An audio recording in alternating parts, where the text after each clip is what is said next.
भुवनेश्वर नीलाद्री विहार सोमनाथ बस्ती अघटन वज्राघात गोटे परिवार 3 जन होइछंती गुरुतर आहत। गुरुतर 3 जन को कटक बड़ मेडिकल को स्थानांतर करा जायछि। वज्रपात घर छपर जली जायछि। चंद्रशेखरपुर थाना पुलिस घटनास्थल में तदंत करुछि। ए दुर्घटनार खबर सामना को आसी गतकाल राति भुवनेश्वर नीलाद्री विहार सोमनाथ बस्ती अग्निकांड घटी अघटन घटी माने वज्राघात गोटे परिवार 3 जन गुरुतर आहत होइछंती। गुरुतर 3 जन को कटक बड़ मेडिकल को स्थानांतर करा जायछि। वज्रपात घर छपर जली जायछि। चंद्रशेखरपुर थाना पुलिस पहुंची तदंत करुछि। 3 गुरुतर आहत को कटक बड़ मेडिकल को स्थानांतर करा जायछि। जो भाव वज्रपात होइतिला लगातार भाव में कालबैशाखी वर्षार प्रभाव में एवं वज्राघात गोटे परिवार 3 जन गुरुतर आहत होइछंती। गुरुतर 3 जन को कटक बड़ मेडिकल को स्थानांतर करा जायछि। भुवनेश्वर नीलाद्री विहार सोमनाथ बस्ती अघटनर खबर वज्रपात घर छपर जली जायछि। चंद्रशेखरपुर थाना पुलिस घटनास्थल में तदंत करुछि।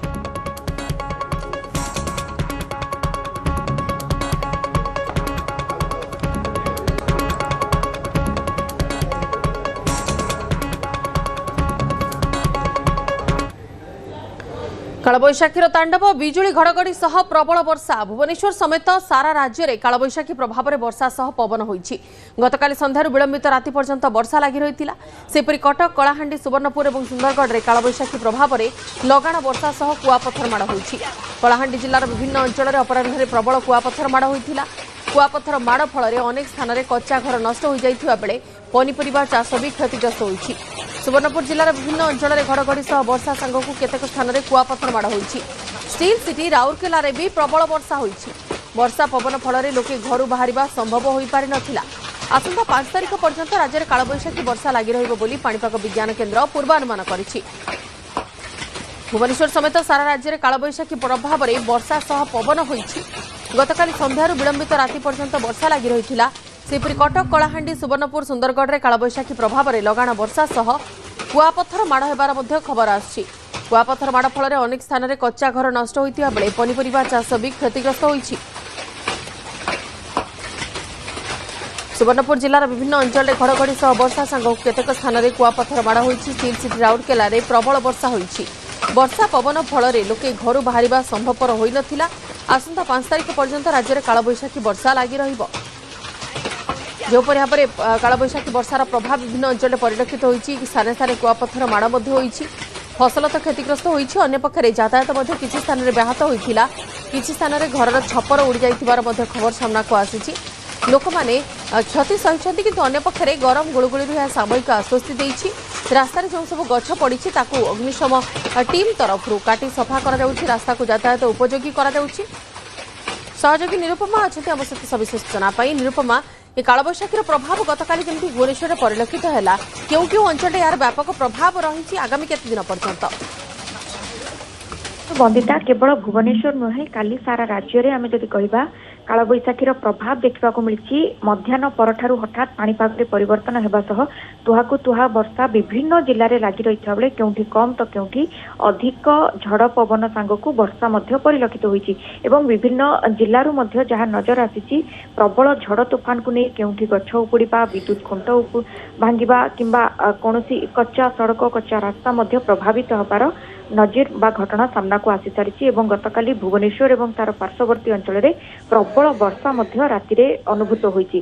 तेबे जहाँ पाणीपाग विज्ञान केन्द्र पक्षर कहुई ट्रप लाइन प्रभाव में कालबैशाखी अधिक एक्टिव होता एवं जार प्रभाव में अधिक वर्षा कराइबारे यह सहायक होती। अर्थात आम कहीपर वायुमंडल उपरी भाग में गोटे घूर्णिबलय रही सहित जड़ित ट्रप लाइन प्राय आभ्यंतरण ओडिशा पर्यंत लंबी थिला।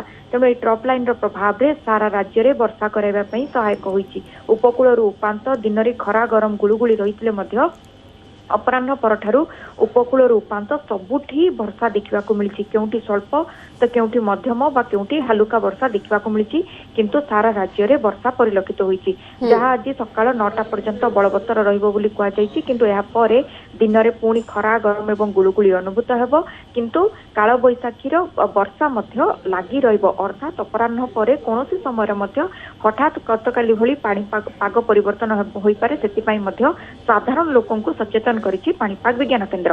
विशेषकर आम जब देखा आसंता 3 दिन पर्यंत कां भा वर्षा रहिबो किंतु 4 तारिख ठारू पुणी थरे पागरे परिवर्तन होउची। अर्थात 4 रे पुणी थरे कालबैशाखी वर्षा हेबो 5 ରୁ 10 ଭଲ ବର୍ଷା नहीं आसुची बोली पुणी थे कहुच्छी कारण आउ गोटे घूर्णिबल सहित जहाँ अपर एयर साइक्लोनिक सर्कुलेशन कहुए से घूर्णिबल सांग को ट्रफ लाइन आउ थे आक्टिव होगा जाऊँगी एवं यही दुई प्रकार पाणीपागर नियामक प्रभाव में 5 तारिख रु 10 तारिख पुणी थे यही वर्षा राज्यवासी पाइबे तेणु जो प्रकार निरुपमा जेमती भाव में ताती गुळुगुळी समस्त कलबल होते कि अस्तव्यस्त कर जनजीवन को ये गरम एथिरू सामयिक आश्वस्ति आगामी 8 ରୁ 10 दिन पर्यंत लोक को मिलवा जाऊँगी निश्चिंत भाव में बंदिता आम जो देखुले जे गत सप्ताह पाखापाखि 10 ରୁ 12 दिन पर्यंत सारा राज्य में प्रबल खरा गरम रहा ग्रीष्म प्रवाहर स्थिति पश्चिम ओडिशा रे देखा मिलला उत्तर उपकूल में प्रबल गुळुगुळी अनुभूत है घर बाहर एक प्रकार मुस्किल हो पड़ा और झारसुगुड़ा सर्वाधिक तापमात्रा